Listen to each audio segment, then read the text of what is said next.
be here. So we will start with our Mangalacharan prayers, and then we'll dive into the verses and as such.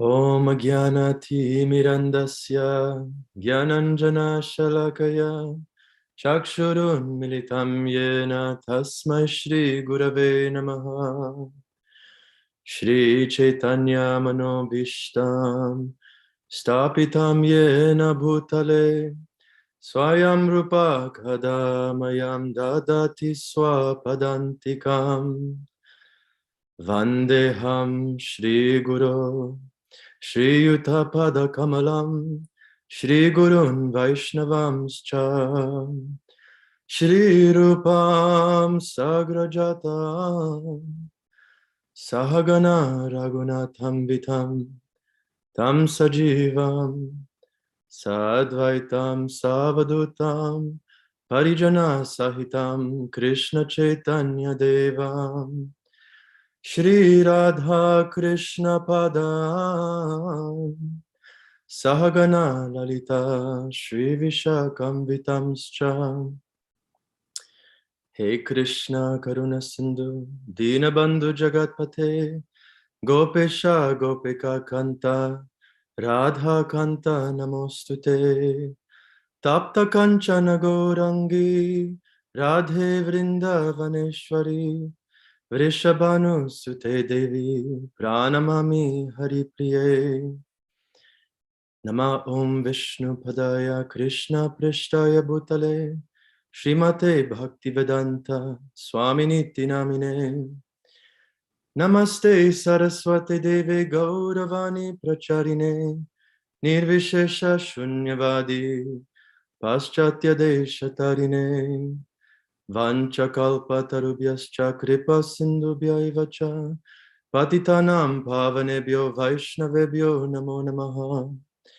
Jai Shri Krishna Chaitanya Prabhu Nityananda Shri Advaita Gadadhara Shrivasadi Gaura Bhakta Vrinda Hare Krishna Krishna Krishna Hare Hare Hare Rama Rama Rama Hare Hare. Jai. Thank you all so much.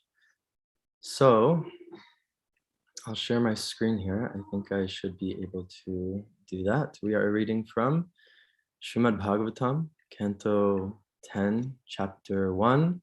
We have a couple of verses today, verse 60 to 63. Hare Krishna, Adi Purush Prabhu. Hare Krishna, Arjuna Prabhu. First and foremost, yes, please bless me. And if I say anything incorrect, please correct me. I will try my best to share what I have learned from my teachers about this very, very beautiful 10th canto of Srimad Bhagavatam about Sri Krishna. It's actually the most important. As Adi Purush Prabhu likes to say, Krishna is so very wonderful. And so we will find out why Krishna is so wonderful. And that's one of my points today about why is Krishna so wonderful and why it's very important that we know that Krishna is wonderful. So, so let me share my screen here. Let's see. Yes. So here we are. So for the sake of time, what I will do is I will read the translations of the first couple of verses, and then the last verse that is longer, that has the purport, I'll read the Sanskrit and I'll read the purport to this verse. So it says, O Vasudev, you may take back your child and go home. I have no fear of your first child. It is the 8th child of Devaki, of you and Devaki I am concerned with, because that is the child by whom I am destined to be killed. Vasudeva agreed and took his child back home. But because Kamsa had no character and no self-control, Vasudeva knew that he could not rely on Kamsa's word. And for this verse, I'll read the Sanskrit and the translation and the purport. So, Nandadya yevraje gopa yaschamisham chayoshita Vishnayu Vasudevadya Deva kyadya yadushtriya sarvevai devata praya ubayorapi bharata gyatayo bandhu surhidho yecha kangsam anuvrata. I won't read the word for word, just the translation. So it says, the inhabitants of Vrindavana, headed by Nanda Maharaj and including his associate cowherd men and their wives, were none but denizens of the heavenly planets, O Maharaj Parikshit, best of the descendants of Bharata. And so too were the descendants of the Vrishni dynasty, headed by Vasudeva and Devaki, and the other women of the dynasty of Yadu. The friends, relatives, and well-wishers of both Nanda Maharaj and Vasudeva, and even those who externally appeared to be followers of Kamsa, were all demigods. Purport by His Divine Grace, Srila A.C. Bhaktivedanta Swami Prabhupada. So, I'm really in love with this purport. As previously discussed, the Supreme Personality of Godhead, Vishnu, informed Lord Brahma that Lord Krishna would personally descend to mitigate the suffering on the earth. The Lord ordered all the denizens of the heavenly planets to take birth in different families of the Yadu and Vrishni dynasties and in Vrindavan. Now, this verse informs us that all the family and friends of the Yadu dynasty, the Vrishni dynasty, Nanda Maharaj, and the Gopas descended from the heavenly planets to see the pastimes of the Lord. As confirmed in Bhagavad Gita 4.8, the Lord's pastimes consist of paritranaya sadhunam vinashaya cha dushkritam, saving the devotees and killing the demons. To demonstrate these activities, the Lord called for devotees from different parts of the universe. There are many devotees who are elevated to the higher planets. This is Bhagavad Gita 6.41 that Prabhupada is quoting. Prapya punya kritam lokan ushitva shashwati sama shuchinam shrimatam gehe yoga bhrasto bijayate. The unsuccessful yogi, after many, many years of enjoyment on the planets of the pious living entities, is born into a family of righteous people or into a family of rich aristocracy. Some devotees, having failed to complete the process of devotional service, are promoted to heavenly planets to which the pious are elevated. And after enjoying there, they may be directly promoted to the place where the Lord's pastimes are going on.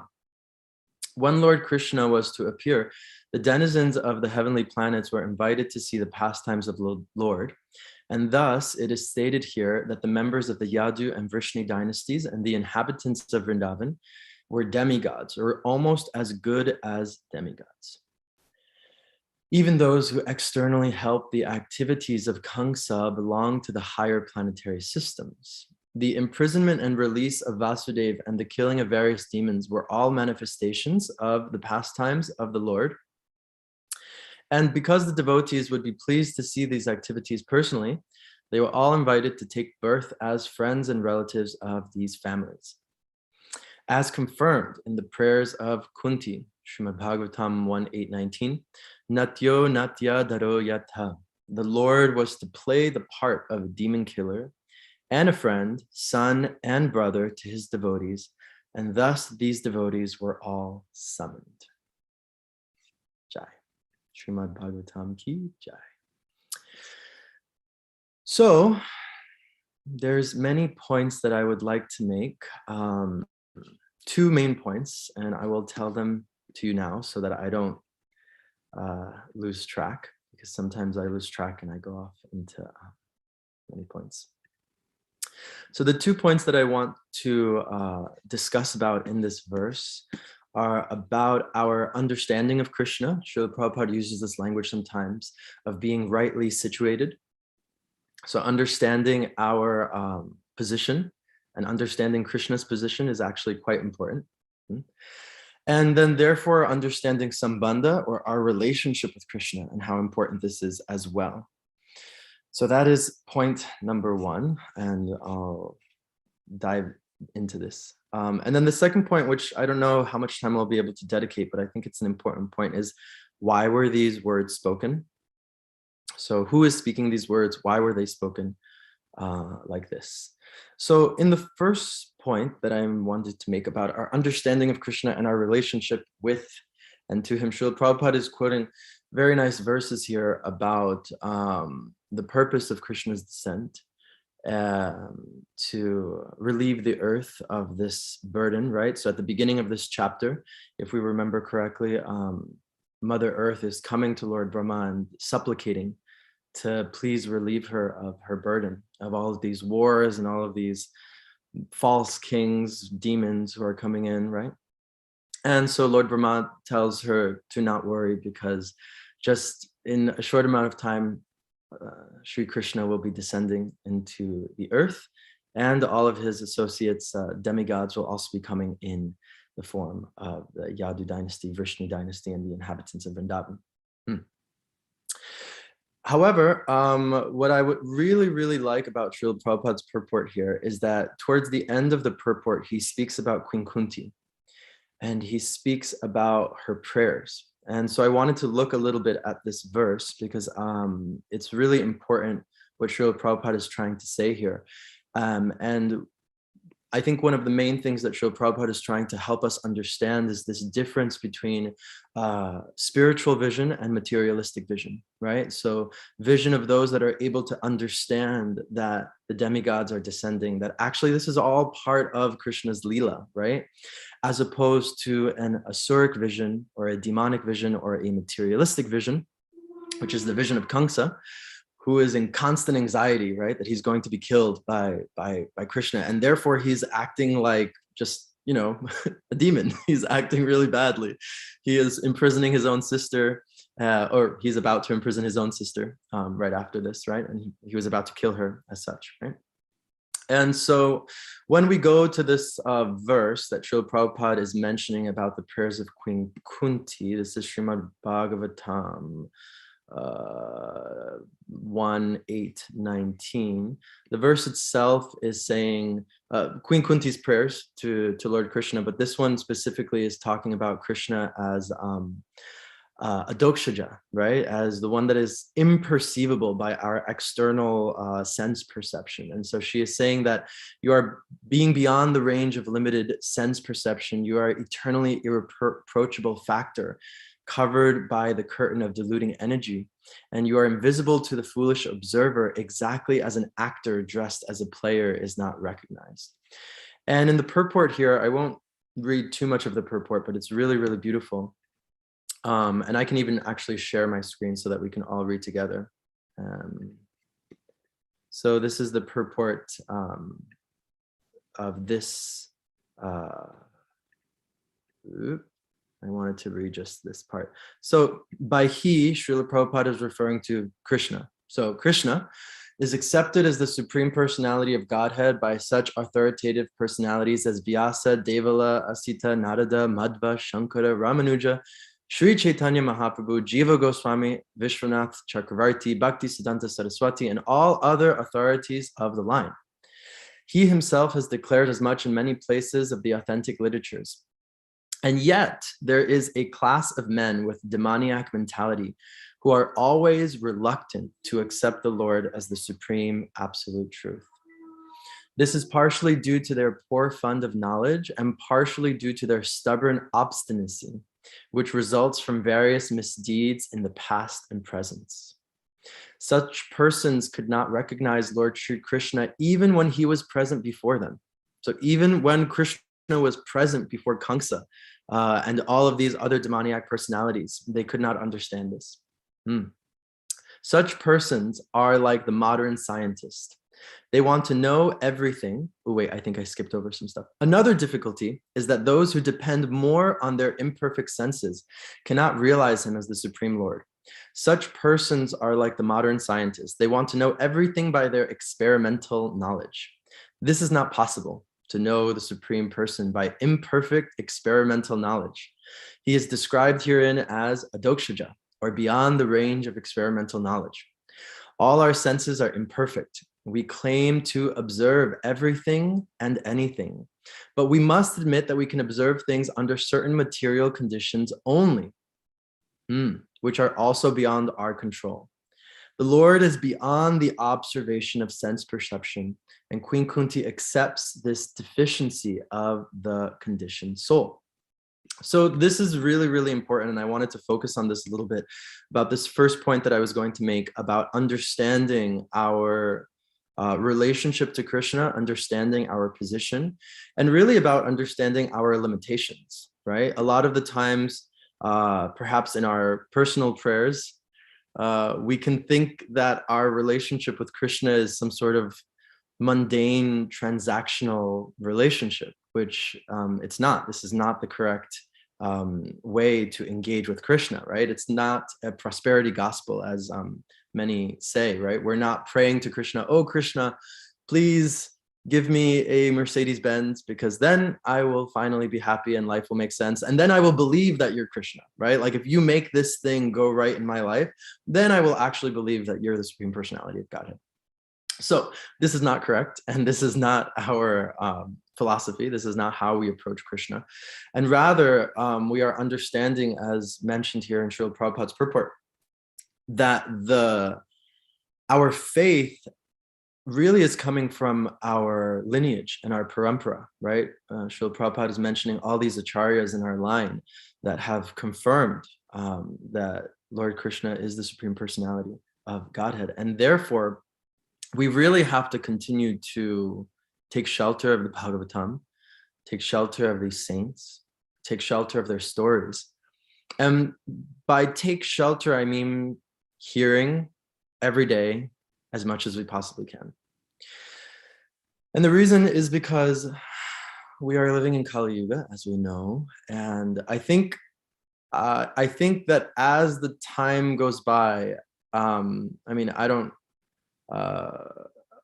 didn't live in the 70s or in the 60s or in the 50s, but I'm sure it's all very similar, right? There's war and there's... You did, you just don't remember. Exactly, right? I did, but I just don't remember. Thank you, Ananda Bihari. I did, but I just don't remember. I don't remember my past lives. I hadn't had any past life regression sessions.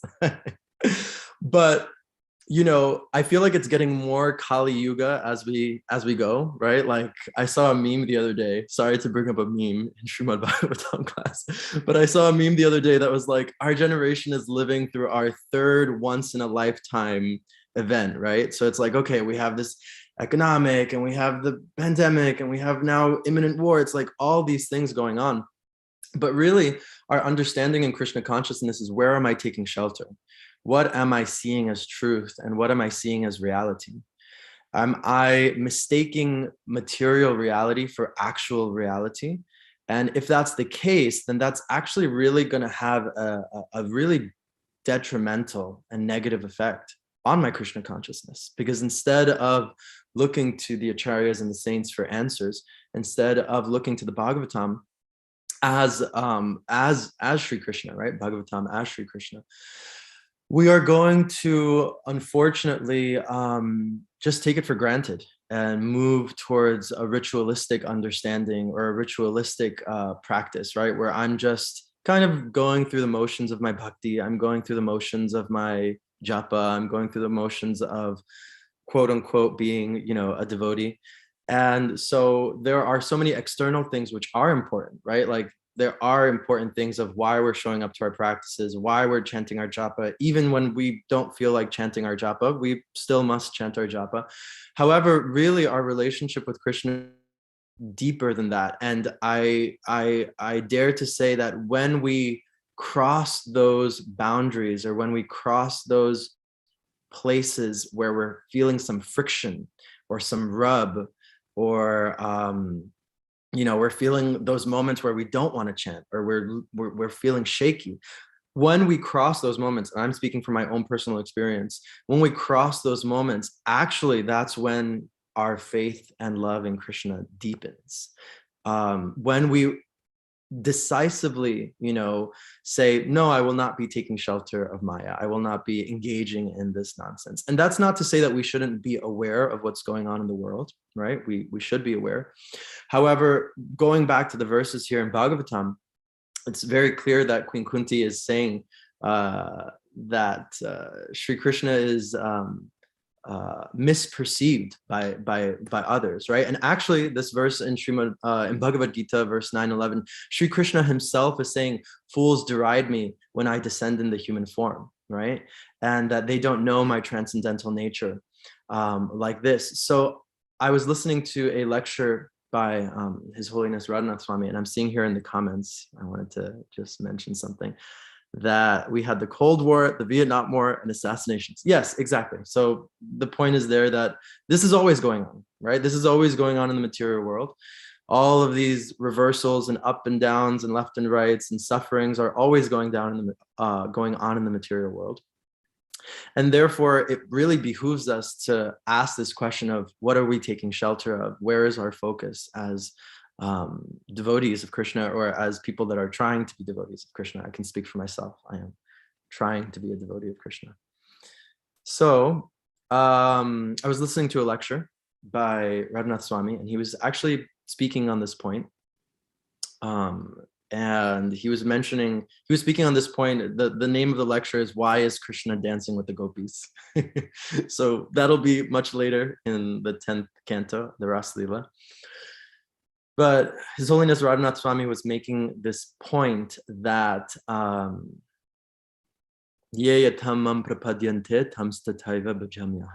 that Krishna reciprocates as we approach him, right? And so if we are approaching Krishna with a material mindset, then this is how we will be reciprocated with. If we are approaching Krishna with a loving devotion service mindset, and we really want to know who Krishna is, then that is how we will be reciprocated with. And Radhanath Swami was making this point that even 5,000 years ago, and this point is being made here in these verses as well, that even 5,000 years ago,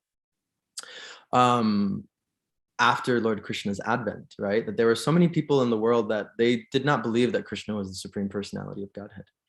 And he was mentioning, this comes later, when Krishna and Balaram go to Mathura, but he was mentioning when they go into the wrestling arena with Chandra and Mushtika. Radhanath Swami, in his beautiful way, he was just describing how everyone was looking at Krishna and Balaram. Everyone was kind of focused on them. And he was describing how everyone saw them and saw Krishna as they wanted to see Krishna, right? So the wrestlers, Chandra and Mushtika, were seeing Krishna as like their opponent, and kind of a little fearful of like, oh wow, oh my God, this person, who's this kid with so much confidence that's come to beat us up, right? That the young woman saw Krishna as Cupid personified, that the yogis that were there saw Krishna as the Paramatma living within every living being. The Jnani saw Krishna as the source of the impersonal Brahman. The atheists just saw Krishna as an ordinary person, right? The parents, all of the parents assembled in the arena saw Krishna as like the most beautiful young child, like this. And Maharaj goes on and on and on, saying like this. And so really this understanding that Krishna reveals himself as we approach him is really important, because if we are understanding our relationship with Krishna, that we are the eternal servants of Krishna, right? That we are simultaneously the same and different than Krishna, right? Achintya Beta Beta Tattva, which I won't get into so much, but just this understanding that we are simultaneously one and different than Krishna, and in as much as that we are the servants of Krishna, right? That is what we are meant to do. We are meant to serve and love and be devoted to Krishna. And so Maharaj is telling the story, and he's giving this lecture, and he speaks about this college professor that he came upon one day, right? And apparently the college professor had all the PhDs in Hindu religion and mythology, and just knew all of these stories. And specifically, apparently, this professor had specialization in Krishna. And the college professor, speaking to His Holiness Radhanath Maharaj, wanted to know why Radhanath Swami had decided to worship Krishna. And he was telling him, I understand, like, if you're born into this, or if you have some sort of family obligation, like that makes sense, but like you're Western, like you had a choice, like why Krishna? He's like, I've studied Krishna, I know Krishna. And as we'll read in 10th canto, Krishna has a lot of interesting qualities. And so this college professor who approached the subject in a mere analytical, almost like a hobby, almost in a material way. He approached the divine subject of Krishna in this material way.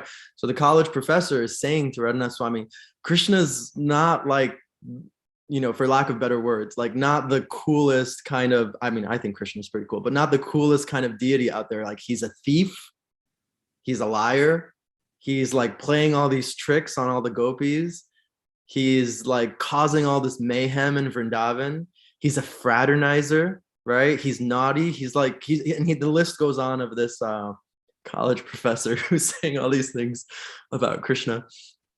And so he's asking Radhanath Swami, why is like this? Why do you worship Krishna? And Radhanath Swami gives a variety of different reasons as to why. And one of the main reasons that Maharaj gives is this understanding that we go back to this verse, right? The demigods are coming down in the Yadu dynasty and the Vishnu dynasty, in the inhabitants of Vrindavan. And the ability to understand that or to see that, right? So spiritual vision versus asuric, demonic vision, materialistic vision. So Maharaj says that actually he asked the college professor if he had read second chapter of Bhagavad Gita.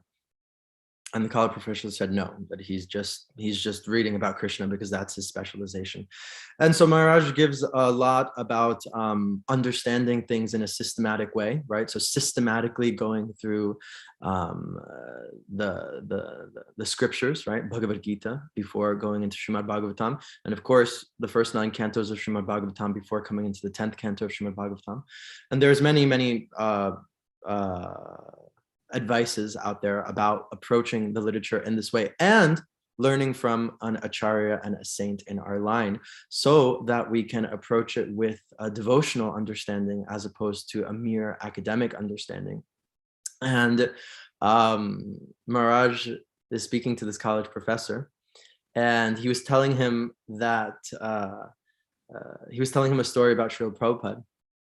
He was saying that there's so many of these false kind of gurus and people claiming that they're Krishna, and all these kind of sahajiyas, like just playing out Krishna Lila and Ras Lila and like this. And so Srila Prabhupada apparently was speaking to some of these gurus one day, some of these false gurus one day, and these false gurus are saying like, we are Krishna, and I can become Krishna, and I can perform Ras Lila and like this, and therefore I will become liberated.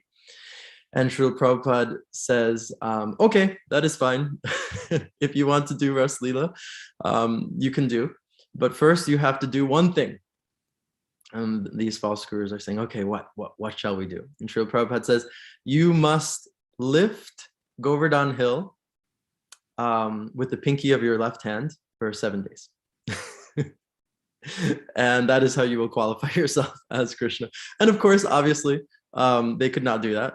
And so we're really understanding here by Radhanath Swami's understanding and explanations to this college professor, by Srila Prabhupada, that really we're understanding our position and our position in this material world and our relationship to Krishna.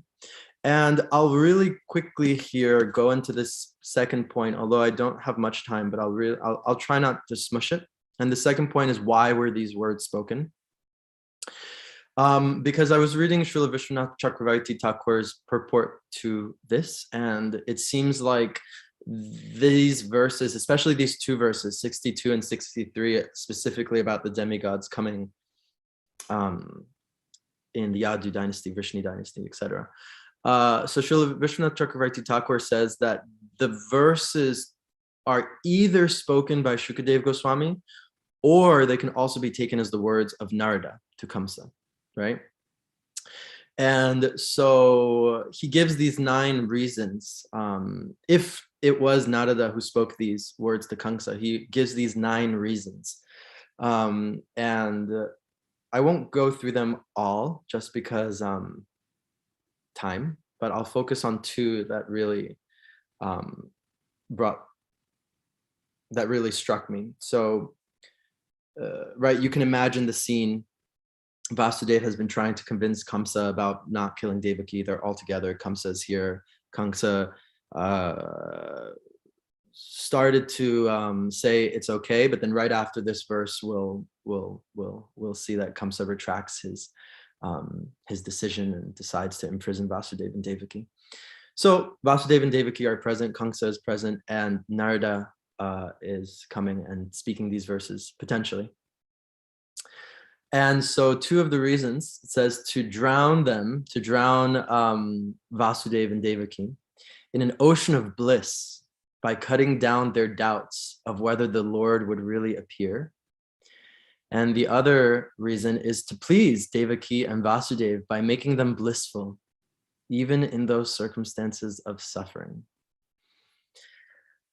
And so I really want us to understand here that, and I am always trying to understand this on a day-to-day basis, especially when I start to convince myself and lie to myself that the material world is cool, you know, because it's really easy, right? Maya's powerful, and you go out there and you're just like, yeah, this is pretty cool.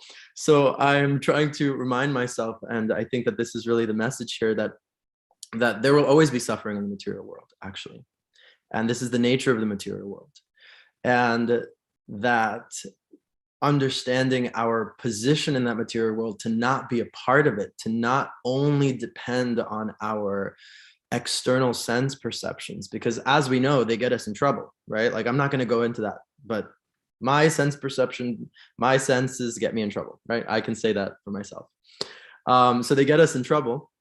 And therefore, what we're being asked of here is, how do I develop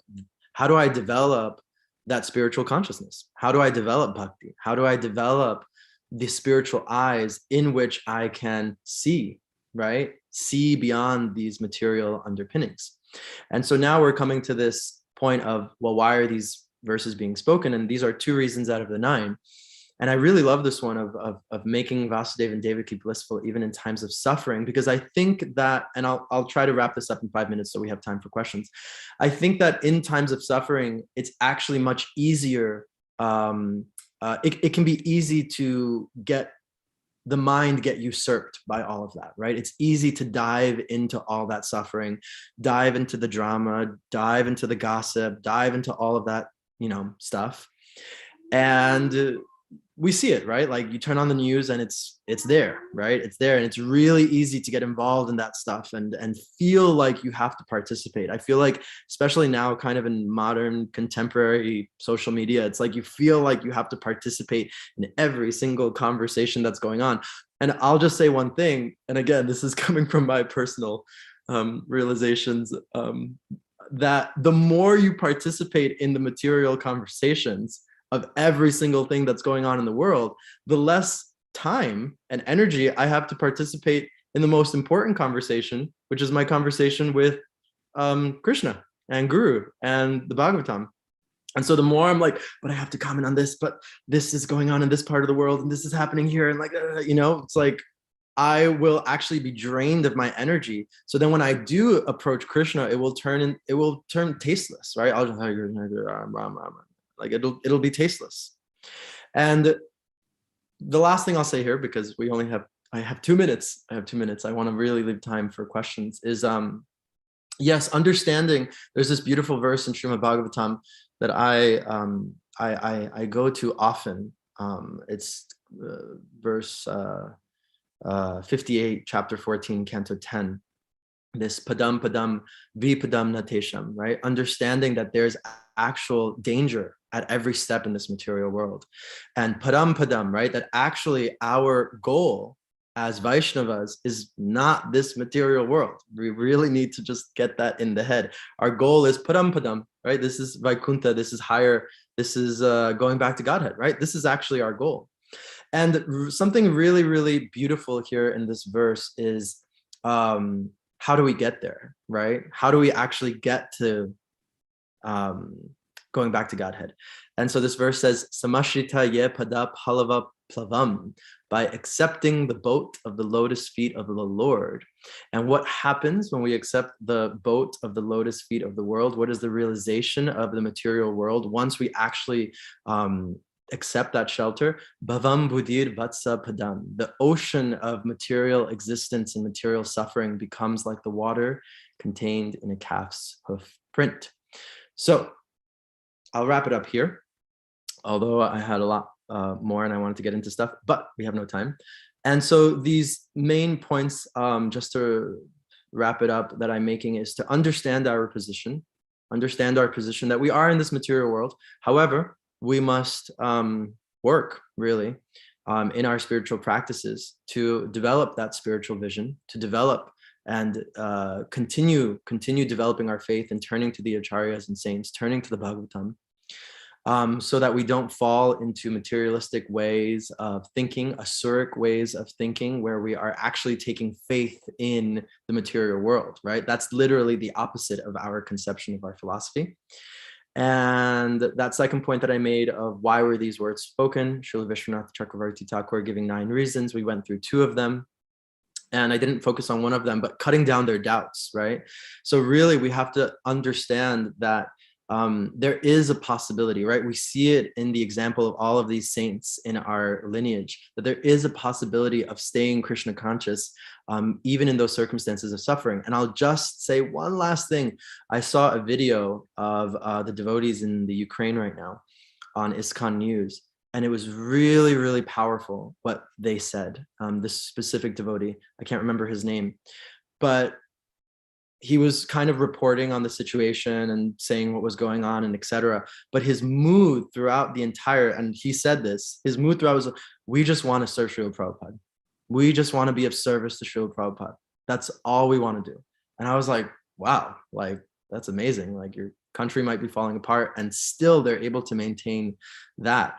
And I don't know if I could say the same about myself. Like, I'll just be very real. Like, if New York all of a sudden was falling apart, it's very easy to just like go into self-interest mode of like, okay, I'm getting on a plane, I'm getting out of here, bye, you know?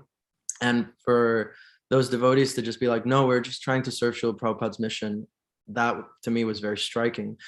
And it spoke a lot to these verses that I've shared, that like really, once that's really set in the mind, that the goal is not this material world and that it's going back to Krishna, it really changes how we see things. So I'll stop there. I'll pause there and we'll open up for questions. Sorry that I went over a little bit. Hare Krishna. Thank you all. Thank you. Beautiful presentation, Kishor Chandra Prabhu. That devotee from Ukraine, I know him. He's my friend. He's not a common soul. He's very, very advanced. He's like equivalent to Kaustubha Prabhu, Ganesham, that kind of caliber. He's very, very advanced. He's very good. So, yeah, he's okay. He's got 2 children and wife, and he's actually like a GBC for not a GBC, like a region. He's got some kind of post responsible for the whole country, kind of. Wow. So he's very good. He's very good. Yeah. Something to aspire to. Yeah. Okay. Would anyone like to contribute by asking a question or reflecting on what Kishor Chandra Prabhu said? How to not become a demon. Shri Shashtakam Prabhu, Hare Krishna. Shri Shashtakam Prabhu, you're muted. You're muted. Sorry. Thank you, Prabhu, for reminding us how to focus on Krishna. Sometimes I get caught up in the world's events and forget that this is not real, this whole thing. I mean, it is real, in the fact that we have to do our day-to-day life and take care of what is necessary, but we have to see everything coming from Krishna, everything. And so how can we remain in this world, but not be of it? And sometimes people accuse us of living in a bubble. We don't pay any attention to what's going on in the world. We don't care because we're just like floating on a cloud somewhere. And we say all these leaders are demons. You know, they can't do any good. It doesn't matter what party or nation they're from. They're all bad. And so we should just ignore everything. So how can we see everything through the light of the scripture and through the light of our disciplic succession, and still, have somewhat of an understanding through the light of the scripture what's going on, but at the same time be unattached to everything? Thank you so much for that beautiful question, Shisha. Yes, actually, this was a point that I wanted to make, and I just ran out of time because we hear this term nowadays of spiritual bypassing, right? And maybe a lot of spiritualists get charged with this term, like, oh, you're just spiritually bypassing, you don't care about the world. And I would say two things. One, I think it's very clear, Bhagavad Gita makes it very clear, and in so many places in our scripture, it makes it very clear that we are not, what's the word I'm looking for? I can't think of a better word, but we're not, because we are devotees doesn't mean that we are saved from the possibility of dipping into material consciousness and asuric tendencies. And I would kind of say vice versa, like people who are born with an asuric nature, that doesn't necessarily mean that like that's it, right? We see so many examples in the Bhagavatam of them coming to Krishna consciousness or just being Krishna conscious, right? So Prahlad Maharaj being the biggest example. And the reason I say that is just because I think that when we label people, right, as I think I was using this language of material vision versus spiritual vision, but I think that there's, and that's fine, I think. I have to maybe sit on it a little bit. But I think like when we go and we look at people and when we start using that language in a sense of like, oh, that person's a demon, or all of the leaders are demons, it can become a little bit detrimental because we're losing sight that Krishna is also there in that person's heart, right? That person is still part and parcel of Krishna, which means that there's a possibility to engage with that person and to bring them to Krishna consciousness. I was recently going, and it's so easy to get caught up in that, like I'll just give a very personal, simple, quick example. At the Bhakti Center, we're trying to be a little bit more like, just the fact that we're in New York City is kind of a big deal, and we're trying to be more connected with the community of New York and like this. And we were talking about like somehow or another figuring out how to meet the mayor and how to bring the mayor to the Bhakti Center. Like how amazing would that be, right? The Bhakti Center is the only Radha Krishna temple in Manhattan.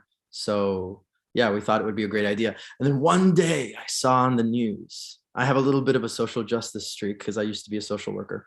One day I saw on the news that the mayor is cutting $600 million to the homeless shelter budget, and he is increasing police presence on the subways to make sure that nobody sleeps on the subways. And immediately my mind just went, this person's a demon, like, no, he shouldn't come to the Bhakti Center. This is evil. This is terrible. How could he do that? These people are dying on the streets. Like, no, this is the And I was like that for a couple of hours, maybe a day. And then after a while, I was just like, okay, but that person still has a possibility for meeting Krishna, for learning about Krishna, for meeting the devotees, and people can be transformed, and I've seen it, and I think we're all testament to that. Like I look at my life, many years back, and I look at my life now, very different person.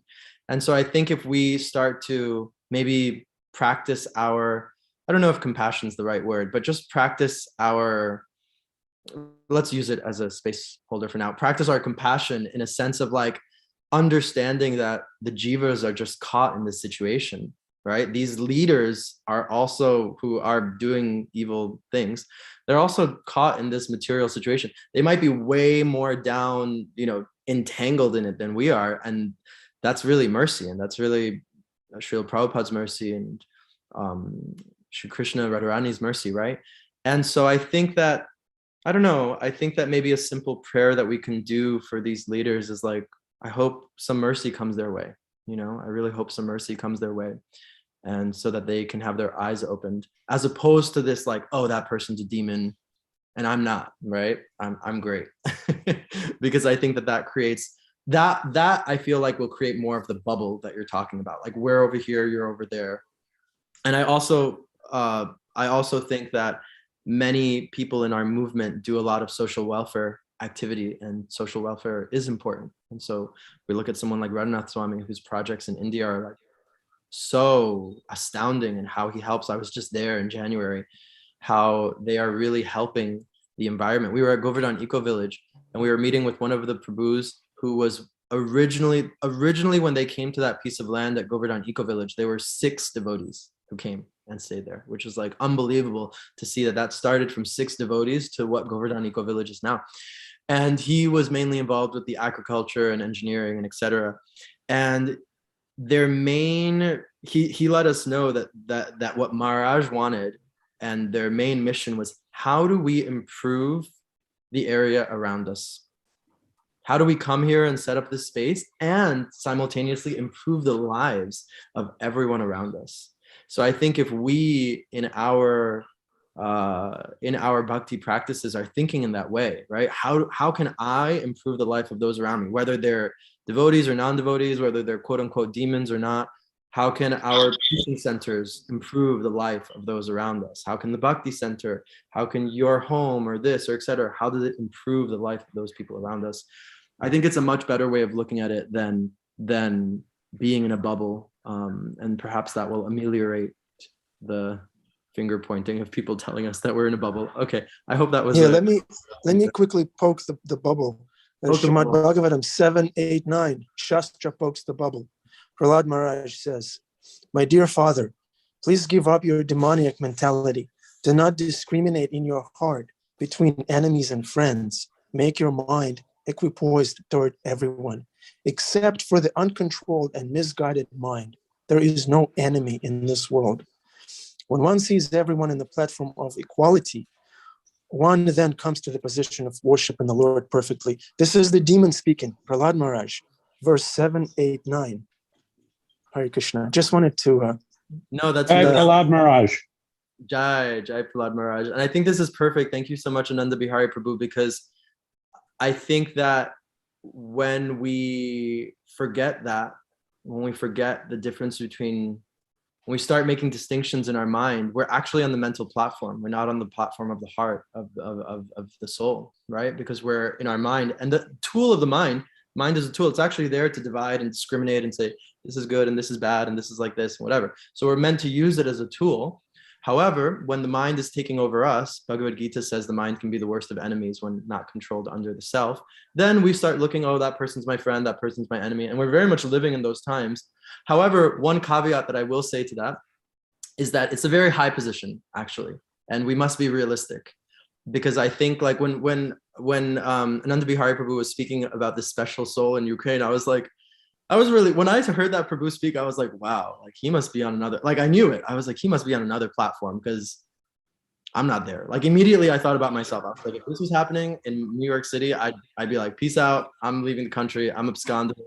My family's from South America. We have nice, comfortable situation down there. Like, see ya, you know? So when I first saw that Prabhu speaking like that, I was like, wow, he must be on a very different platform. And so I think it behooves us to understand where we're at in our Krishna consciousness, and not to make ourselves necessarily like feel bad if that's where we're at, but more to just take more shelter and catch it. If we see our mind going in that direction, oh, that person has a different opinion than me and therefore they're a demon, you know, like if we see our mind going in that direction, it might be a good rule of thumb to come back to the Bhagavatam and read the 7th canto, Prahlad Maharaj.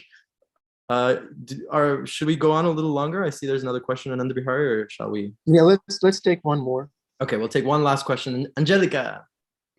Haribo, there's actually another question. It's adding to what you're mentioning in this last point, and it's really easy to kind of fall into this black and white category of this is a demon or this is a demigod, and then we are either one or one or the other, and usually it's here's a demon and I'm God.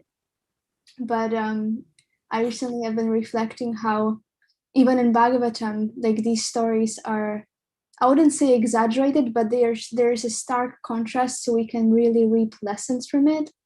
But then when we really go to subtleties, I think it's so easy to find the inner demons in us, or how each one of those representations somehow really exists in us on a subtle or not so subtle level, whether it's the desire to be, I don't know, famous or glorified, or to have power, or whatever else, to take advantage of others. Like I can see it in myself many times throughout the day, how it shows up in very small ways. And I find that when I really am able to look at myself this way, it protects me from essentially judging others as demons, because I can see that I am having many of those qualities. So that's all I wanted to say. Thank you for keeping it real, Angelica. Because it's the truth, right? Like we see the internal demons inside of us, and we're just like, oh, okay, I'm also like this, so what to do? And I can't say no to Bhima Prabhu. Bhima Prabhu, unmute yourself. Hare Krishna, what a wonderful class. I'm actually going to listen to it again because I got broken off a couple of times. But on the last point, and I concur with everything you said, but we also have to understand that there are and there are Ravanas, and there are Hiranyakashipus. And if you don't know that, then you're not paying attention. And the way to defeat them and to be on the right side with Arjuna is to welcome Krishna into the Mathura of our hearts more, which is why we concentrate on Krishna. We're not just concentrating on Krishna to go back to Godhead. We're concentrating on Krishna so that we can stand and fight. We need to fight, whether it's our own foibles, our own vices, our own forgetfulness, or whether we actually need to stand and fight. So I just wanted to say that because it's very important that we don't hold. And sometimes that means speaking up. Bhima Prabhu, you're muted. You're muted. Unmute yourself. Haribol, that's Hare Hare Krishna. I have I don't know where I left off, but there I am. That's where I stand. Thank you so much, Prabhu. Thank you for reminding us of that, because I think that that's actually extremely important, right? Krishna says in Bhagavad Gita that he is the strength in man. And so that our strength and our ability to stand up against the Hiranyakashipus and the Kamsas, it actually comes from Krishna. And that's such a beautiful point. Thank you so much, Bhima. Right, and it's not the people.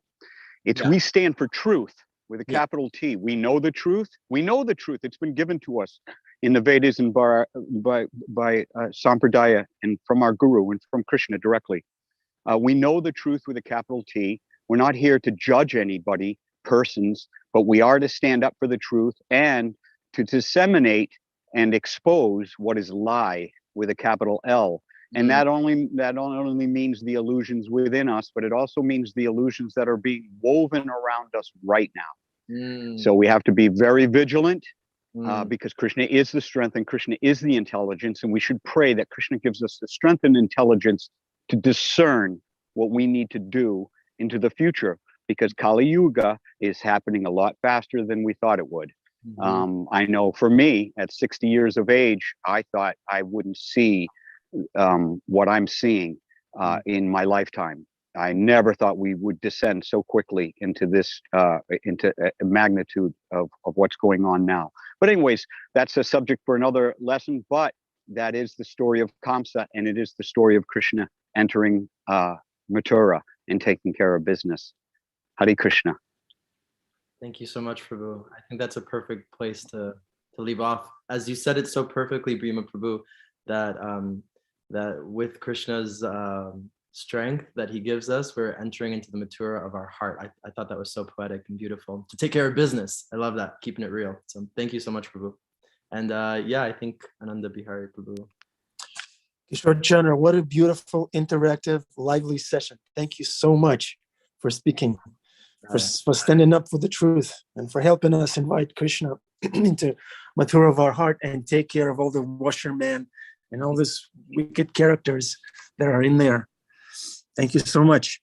Okay, thank you everybody for joining. The class will be starting at 7, starting March 1st tomorrow, so don't be late. Srimad Bhagavatam is every day. Kishor Chandra is our program director. Our program is Japa Kirtan class every day. Srila Prabhupada introduced that. We're going to carry on. And yeah, the washermen have no fighting chance against our program and our program director. Not a chance. Yeah. Ananda Prabhu, does the Zoom link stay the same even though the hour is changed? Yeah, same Zoom link, same everything, just the time. Yeah, Radhanath Swami is giving class right now on YouTube with the Brooklyn Temple. Let me put the link in the chat in case you want to join on Zoom. Give me a second. Thank you all so much. Haribol, Hare Krishna. Thank you so much. Hare Krishna. Wonderful. Hare Krishna. Wonderful class, Prabhu. Unbelievable. Thank you. I'm going to listen to it again. Hare Krishna. Have a beautiful day, everybody.